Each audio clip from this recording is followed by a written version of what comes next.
Wuthering Waves just came out, and I started playing day one. Well, for like 5 minutes. But then I had family over, so I couldn't play for a few days. I came back on the 28th to a mailbox full of summoning items, and I didn't even have the ability to summon yet. Well, convene. I played for a little bit longer and found out about grappling, which makes this the best game of 2024. Forget the frame drops and hour-long loading screens, you can grapple. Holy shit, this game is so good. Except for the cooldown on grappling. Did I mention this game has grappling? I love grappling.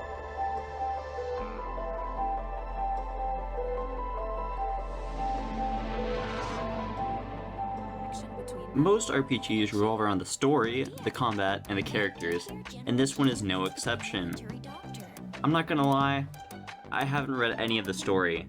They added a skip button to most of the story, and the other parts I just space out or open something on my second monitor. I do not care for this story, and I just see it as a way to tell me where I should be grappling to, or so I can get money so I can gamble more. I love gambling. So, it's a 10 out of 10 story, I guess? Combat. The fighting in this game is genuinely super fun. The seal chaining, especially with grappling, makes it so much better because it's almost like a fighting game, but instead of chaining one character's 800 different moves, you're chaining 3 characters with 4 moves to get a whole new set of moves. Not only that, but the normal attack depends on how long you hold it, or if you just keep tapping it, or if you jump, or if you grapple. Did I mention that there was grappling? So it's more like 7 moves, and one of the moves can be changed depending on which Pokemon you equip. That's not even to mention intro and outro skills, which are practically their own move, even though they're forced. Countering and dodging adds so much to it, especially since the enemies can counter your own attacks. I gotta say, the combat is a 10 out of 10. Since I was just talking about combat, I'm gonna talk about another part of that, which is the movement. Though, to be honest, I only added this section so I could talk about grappling. I'm starting to think I really like grappling. Movement is one of the best parts of this game. Grappling, gliding, walking, sliding, all enjoyable, especially when they're combined. The wall running is way better than climbing in other games, so why isn't it a more popular feature? I haven't had this much fun in a third-person open-world RPG since finding out I could throw characters I didn't like off cliffs in Genshin. Also, the 2D platformer sections are one of my favorite parts. It makes the movement feel new again, even though it's the same exact moveset as before. So 10 out of 10 movement. Not paying attention to the story means that I know, like, nothing about any of these characters other than that 1 or 2 or 3 are evil, the rest are good, I think.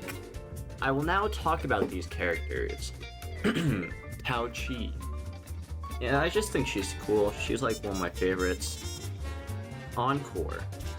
Sheep, whoa, cool, boo. Yangyang and Chijia. These two are like my besties or something, I don't know, I didn't read the story. But for whatever reason, Yangyang's VA does not sound like she knows what she's doing at all. Like, it's just all with the most monotone voice. Her only other role I could find was from Arknights, but she sounded perfectly fine in that one. Chijia's voice actress did well though. Jianjin. I think she's my favorite. I like her. Her fit is so good, and she's like Sage from Valorant. Scar. I'm starting to think that this guy's evil. Not sure though. Kinda looks like an Ava pilot, so he can't be that bad. Lingyang. I do not like him. I want him to shut up. He talks way too much. Why can't I skip his dialogue? Melia. She can do whatever she wants with me, that's all I'll say.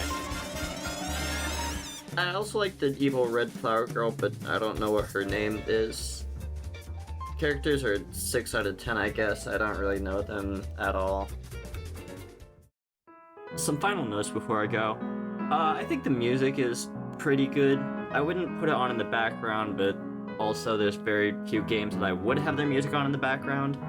I think it fits the game well, being kinda dark, with kinda dark tones, except character interactions are, for whatever reason, really happy, I guess. Crownless fight at the end of Act 6, I liked the music there. I like that song.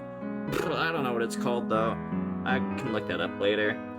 The eye at the end kind of reminded me of Hellstar Ramina, and then Rover gave birth from her hand, or his hand, or whatever. And honestly, the worst thing about this game is how many mistranslations there are. There are way too many. Well, I think one is way too many, but holy, there are a lot. Anyway, this video was kind of rushed because I wanted to finish it yesterday so I could upload it today. However, it is 3 in the morning and I am just now finishing editing it, so we'll see if it gets uploaded by then. So thank you for watching. I'll probably do another one of these later on when there's more of the story out and I know what's going on or there's more characters. So yeah, anyway, thanks for watching. Goodbye.